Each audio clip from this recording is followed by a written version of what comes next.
ঝলসার মতোই চাষি ভাই ধানের একটা মারাত্মক রোগ, সেটা হচ্ছে শীত ব্লাইট, যেটাকে আমরা খোলা পচা বলি। তো এটা ধানের 20 থেকে 50% পর্যন্ত উৎপাদন কিন্তু কমিয়ে দিতে পারে। আর এটা দেখা দেয় চাপান দেওয়ার পর, অর্থাৎ টিলারিং স্টেজ যখন শুরু হয়, মানে পাশকাঠি ছাড়ছে, সেখান থেকে শুরু করে ধানের দুধ গঠন হওয়া পর্যন্ত এই সময়ের ভিতরে কিন্তু এর আক্রমণ সব থেকে বেশি দেখা দেয়। তো এই সময় চাষি ভাই আমাদের কিন্তু এক্সট্রা সতর্ক থাকা দরকার। আমাদের রোগ লাগুক আর না লাগুক, তার জন্য আমাদের ধানের জমিতে আমাদের কিন্তু ছত্রাকনাশক আমরা স্প্রে করবই। এমন একটা চাষি ভাই ওষুধ আমরা বেছে নেব যেটা আমাদের শীত ব্লাইট অর্থাৎ খোলা পচার সাথে সাথে ঝলসা রোগেরও কিন্তু সমাধান যেন হয়ে যায়। প্রিভেন্টিভ কেয়ার করলে সেক্ষেত্রে আপনার জমিতে আসবেই না, ধানগুলো কোনোভাবে ধকল আসবে না বা আক্রান্ত হবে না। সেই জন্য আপনারা চেষ্টা করবেন চাপান দেওয়ার পর 6 থেকে 7 দিনের ভিতরে একটা ফাঙ্গিসাইড স্প্রে করে দিন।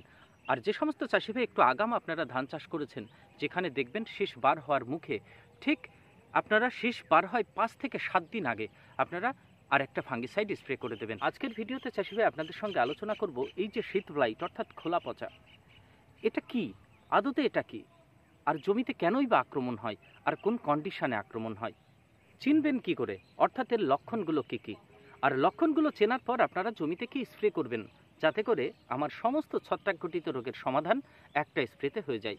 তো আসুন সেটা নিয়ে আজকে ডিটেলস আপনাদের সঙ্গে আলোচনা করছি। নমস্কার, আপনারা দেখছেন গ্রিন ওয়েভ এ ফার্মার্স ক্রিয়েশন চ্যানেল। আপনাদের সঙ্গে রয়েছি আমি সুশোভন। চ্যানেলটিকে সাবস্ক্রাইব করবেন, পাশে থাকবেন, আপনাদের মতামত কমেন্ট বক্সে জানাবেন। যে সমস্ত চাষি ভাই আপনারা নতুন এসছেন, দেখবেন চ্যানেলে ধান সংক্রান্ত একদম প্রথম থেকে বহু ভিডিও দেওয়া আছে, আপনারা দেখতে পারেন। 2023 সালের ভিডিও দেওয়া আছে, সেটাও আপনারা পেয়ে যাবেন। আর পরবর্তী পরিচর্যাগুলো আপনার পাওয়ার জন্য সঙ্গে থাকবেন সাবস্ক্রাইব করে, বেল আইকনটি প্রেস করে রাখবেন। তো আসুন চাষি ভাই এবার মূল ভিডিওতে চলে যায়। তো চাষি ভাই ভিডিওর প্রথমেই আপনাদেরকে জানিয়ে দিই এই শীত ব্লাইটটা কি, অর্থাৎ খোলা পচা কি। এই যে খোলা পচা চাষি ভাই, এটা একটা ছত্রাক ঘটিত রোগ, অর্থাৎ ছত্রাকের আক্রমণ দ্বারা এটা হয়ে থাকে এবং এটা মাটিবাহিত। তো এই যে ছত্রাকটা, তার নাম হচ্ছে রাইজোকটেনিয়া সোলানি। এই যে ছত্রাক চাষি ভাই রাইজোকটেনিয়া সোলানি, এটা প্রথমে আপনার এর যে মাইসোলিয়ামগুলো, সেগুলো হচ্ছে তরুণ অবস্থায় দেখুন হালকা সাদাটে টাইপের হয়। তারপরে যত দিন যায় ধীরে ধীরে এটা নীলচে কালার ধারণ করে, তারপরে পরিণত অবস্থায় এটা একদম বাদামি কালার, যেটা আপনারা যেখানে আক্রান্ত হয় তার সাইড দিয়ে যে রিংটা হয় ঠিক ওই কালারের ধারণ করে। তো আসুন তরুণ থেকে একদম পরিণত পর্যন্ত এদের মাইসোলিয়ামগুলো কেমন সেটা এক ঝলক দেখুন।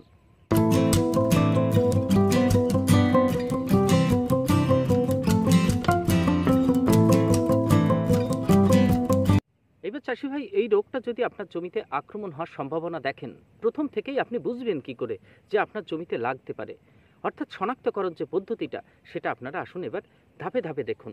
প্রথম অবস্থা দেখেই আপনার সতর্ক হয়ে যান, জমিতে কিন্তু আপনারা স্প্রে করবেন। ধানের পাতার যে অংশটুকু পাশকাঠিটাকে ঘিরে থাকে, আর জলের উপরে আপনার ধানের গোছার যে অঞ্চলটা আছে অথবা মাটির উপরে, সেখানে আপনারা এর আক্রমণ দেখতে পাবেন। প্রথম অবস্থায় আপনারা দেখবেন এটা হালকা নীলচে কালার, ধীরে ধীরে একটু গাঢ় নীল হয়ে পরে মাঝখানটা সাদা হয়ে যায়, উপবৃত্তাকার রিং। তার চারপাশে দেখতে পাচ্ছেন গাঢ় বাদামি রঙের অথবা কালচে বাদামি রঙের রিং থাকে। আর এই রিংগুলো কিন্তু একে অপরের সঙ্গে একদম অ্যাডজাস্ট হয়ে যায়, মানে দ্রুত বাড়তে থাকে, পতাকা পাতা পর্যন্ত পৌঁছে যায়। তারপরে দেখতে পাবেন পতাকা পাতা থেকে আপনার প্যানিকেল পর্যন্ত অ্যাটাক করেছে, যার ফলে ধান হুড়ো মতো দেখাবে আর 20 থেকে 50% উৎপাদন কম পাবেন। এই যে খোলা পচা রোগের কথা বলা হচ্ছে, এটা কোন কন্ডিশনে জমিতে আক্রমণ করে এবং কখন আক্রমণ করে। দেখুন প্রথমেই যেটা হচ্ছে সেটা হচ্ছে বাতাসের তাপমাত্রা। এই তাপমাত্রা দিয়ে শুরু করি। যদি আপনার 28 থেকে 35 ডিগ্রি টেম্পারেচার থাকে পরিবেশের তাপমাত্রা, দেখুন এখন আমাদের রাতের দিকে কিন্তু 28-এ নেমে আসে, আর দিনের বেলায় কিন্তু 35-এ পৌঁছে যায়। তো ঠিক এই যে টেম্পারেচার, এর ভিতরে এদের প্যাথোজেনগুলো কিন্তু সক্রিয় হয়ে ওঠে। আর 2 নম্বর হচ্ছে আপেক্ষিক আর্দ্রতা। আপেক্ষিক আর্দ্রতা আপনার যদি বেশি হয়, 96 থেকে শুরু করে 100-র ভিতরে যদি থাকে, তাহলে কিন্তু এটা অনুকূল পরিবেশ বলে ধরা হয়। আর এইবার আপনার জমিতে যদি সারের কথা বলি, জমিতে যদি অতিরিক্ত নাইট্রোজেন জাতীয় সার আমরা বেশি ব্যবহার করে ফেলি, সেক্ষেত্রে কিন্তু আক্রমণ দেখা দিতে পারে। আর একটা হচ্ছে আপনি যদি ঘন করে লাগান, অর্থাৎ ধান, এই যে আমরা বর্ষাকালে যে ধানটা লাগাই, এর ঘনত্ব আমাদের একটু মাথায় রাখতে হবে, ঘনত্বটা যেন একটু চাষি ভাই কম থাকে, মানে হাওয়া বাতাস ভিতরে যদি একটু খেলতে পারে, তাহলে কিন্তু এর আক্রমণ কিন্তু হয় না। আর একটা বিষয় হচ্ছে চাষি ভাই, যদি ঘন ঘন বৃষ্টি হয়, সেটাও একটা কিন্তু কারণ। আর একটা মাটিতে রোগের উপস্থিতি। আর আপনার যে জমি আছে সেই জমিতে যদি ঘাসের পরিমাণটা বেশি হয়ে যায়, এই ঘাস কিন্তু একটা বাহক রূপে কাজ করে। তো এই যে কন্ডিশনগুলো, এটা আপনারা যদি ঠিক রাখেন তাহলে এর আক্রমণ কিন্তু দেখা দেয় না। এটা বেঁচে থাকে কি করে চাষি ভাই? এটা একবার আক্রমণ হলে আপনার জমিতে এদের যে প্যাথোজেনগুলো আছে সেগুলো বেঁচে থাকে মোটামুটি 20 মাস পর্যন্ত শুকনো মাটিতে, 5 থেকে 8 মাস পর্যন্ত আর্দ্র মাটিতে বেঁচে থাকে। আরেকটা কথা হচ্ছে, মাটিবাহিত রোগ হওয়ার জন্য, ধরুন যে জমিতে আপনার পাশের জমিতে বা আপনার উপরের কোনো জমিতে যদি আপনার আক্রমণ হয়ে থাকে, এবার সেচ ব্যবস্থার সময় আপনি কিন্তু সেই জমির জল আপনার সুস্থ জমির ভিতরে কখনো প্রবেশ করাবেন না। তাহলে এটা মাটিবাহিত এবং জলবাহিত হওয়ার কারণে আপনার জমিতে কিন্তু অটোমেটিক জলের মাধ্যমে প্রবেশ করবে। আর যে জমিতে আপনারা ধরুন ঘাস নেড়াচ্ছেন অথবা আপনারা জমিতে সার প্রয়োগ করতে গেলেন, এইরকম জমিতে, আক্রমণওয়ালা জমিতে সার প্রয়োগ করার পর ভালো জমিতে প্রবেশ করবেন না। আপনারা ভালোতে আগে দিয়ে তারপরে খারাপ জমিতে আপনারা প্রবেশ করবেন, তাহলে দেখবেন নিরাপদে থাকবে। এবার আসুন চাষি ভাই, এর প্রতিকার অর্থাৎ সমাধান, একদম সুন্দর সমাধান আপনি জমিতে স্প্রে করবেন যেন 100% কাজ হয়, তেমন ওষুধের কথা এবার বলি। প্রথম যেটা হচ্ছে একদম নতুন ওষুধ, সিনজেন্টা কোম্পানির নতুন টেকনিক্যালের মিশ্রণ, এবং যেখানে সিনজেন্টা কোম্পানি কাজ ভালো হবেই আশা করা যায়। শুধুমাত্র খোলা পচার জন্য তৈরি হয়েছে রিফ্লেক্ট অফ। 2 নম্বর যে ওষুধটা চাষি ভাই বছরের পর বছর এটা প্রয়োগ করে ভালো কাজ পাওয়া যায়, তা হচ্ছে কাস্টোডিয়া। দেখুন এর ভিতরে অ্যাজোক্সট্রোবিন আর টেবুকোনাজলের মিশ্রণ আছে।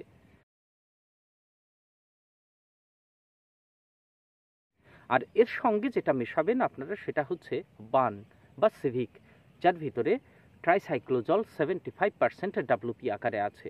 তাহলে দেখুন কাস্টোডিয়া আর হচ্ছে বান, এই দুটো মেশাবেন, মেশানোর পর জমিতে স্প্রে করুন। ডোজ কত? কাস্টোডিয়াতে আপনারা 1 ml 15 লিটার জলে, অর্থাৎ 15 ml, 1 লিটারে 1 ml ব্যবহার করুন। আর এর সঙ্গে যেটা বান আপনারা দেবেন, বান আপনারা মোটামুটি 2 গ্রাম করে দেবেন।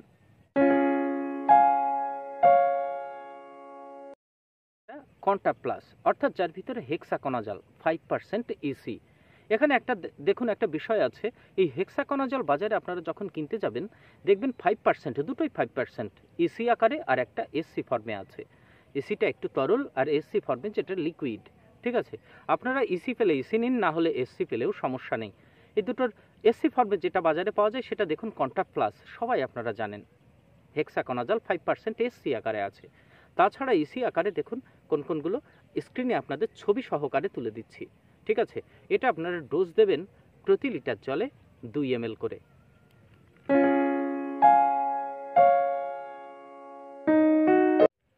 আর এই হেক্সাকোনাজলের সঙ্গে আপনারা যেটা মেশাবেন সেটা হচ্ছে ভ্যালিডামাইসিন। এই ভ্যালিডামাইসিনও আপনারা 2 ml প্রতি লিটার জলে, অর্থাৎ 15 লিটার জলে 30 ml ব্যবহার করুন। আর লাস্ট যেটা আপনাদের বলবো সেটা হচ্ছে নেটিভো।